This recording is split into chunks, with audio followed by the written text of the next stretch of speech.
जय श्री राम दोस्तों। माता कैकेयी ने किया था बहुत बड़ा त्याग जिसे कोई भी नहीं जानता। कैकेयी राजा दशरथ की 3 रानियों में से सबसे ज्यादा प्रिय रानी थी।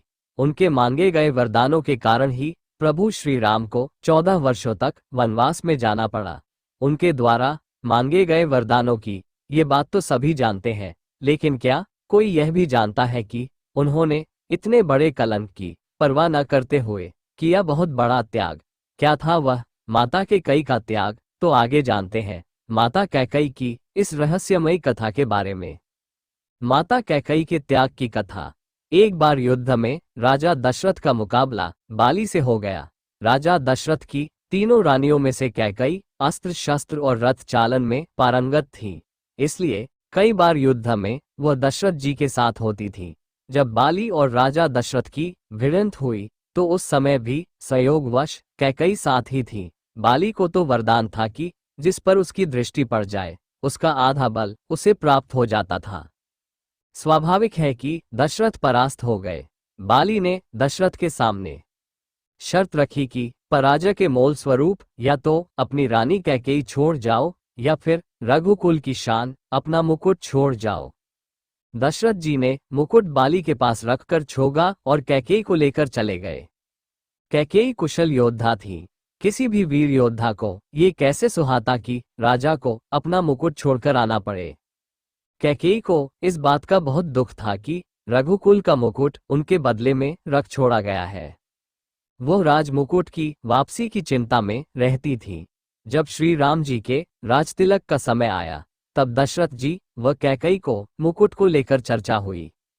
ये बात तो केवल यही दोनों जानते थे। कैकेयी ने रघुकुल की आन को वापस लाने के लिए श्री राम के वनवास का कलंक अपने ऊपर ले लिया और श्री राम को वन भिजवाया। उन्होंने श्री राम से कहा भी था कि बाली से मुकुट वापस लेकर आना है। श्री राम जी ने जब बाली को मारकर गिरा दिया उसके बाद उनका बाली के साथ संवाद होने लगा। प्रभु ने अपना परिचय देकर बाली से अपने कुल की शान मुकुट के बारे में पूछा था। तब बाली ने बताया कि रावण को मैंने बंदी बनाया था। जब वह भागा तो साथ में छल से वह मुकुट भी लेकर भाग गया। प्रभु मेरे पुत्र को सेवा में ले ले, वह अपने प्राणों की बाजी लगाकर आपका मुकुट लेकर आएगा।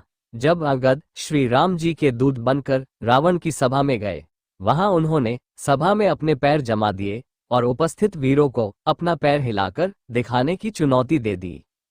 अंगद की चुनौती के बाद एक एक करके सभी वीरों ने प्रयास किया परंतु असफल रहे। अंत में रावण अंगद के पैर डिगाने के लिए आया। जैसे ही वह अंगद का पैर हिलाने के लिए झुका उसका मुकुट गिर गया। अंगद वह मुकुट लेकर चले आए। ऐसा प्रताप था रघुकुल के राज मुकुट का। राजा दशरथ ने गवाया तो उन्हें पीड़ा झेलनी पड़ी और प्राण भी गए। बाली के पास से रावण लेकर भागा तो उसके भी प्राण गए। रावण से अंगद वापस लेकर आए तो रावण को भी काल का मोह देखना पड़ा, परंतु कैकेयी जी के कारण रघुकुल की आन बची। यदि कैकेयी श्री राम को वनवास न भेजती तो रघुकुल का सौभाग्य वापस न लौटता। कैकेयी ने कुल के हित में कितना बड़ा कार्य किया और सारे अपयश और अपमान को झेला, इसलिए श्री राम माता कैकेयी को सर्वाधिक प्रेम करते थे।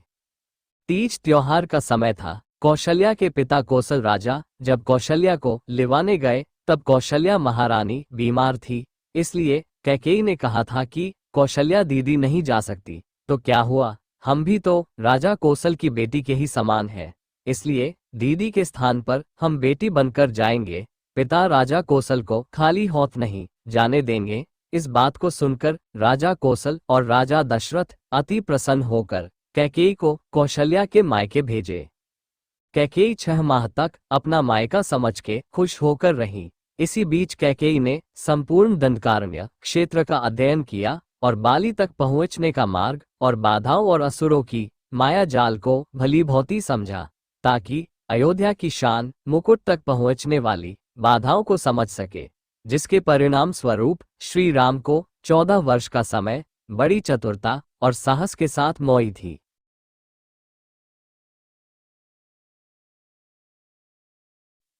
तो दोस्तों, माता कैकेयी के त्याग की कथा आपको कैसी लगी हमें कमेंट बॉक्स में लिखकर जरूर बताइएगा।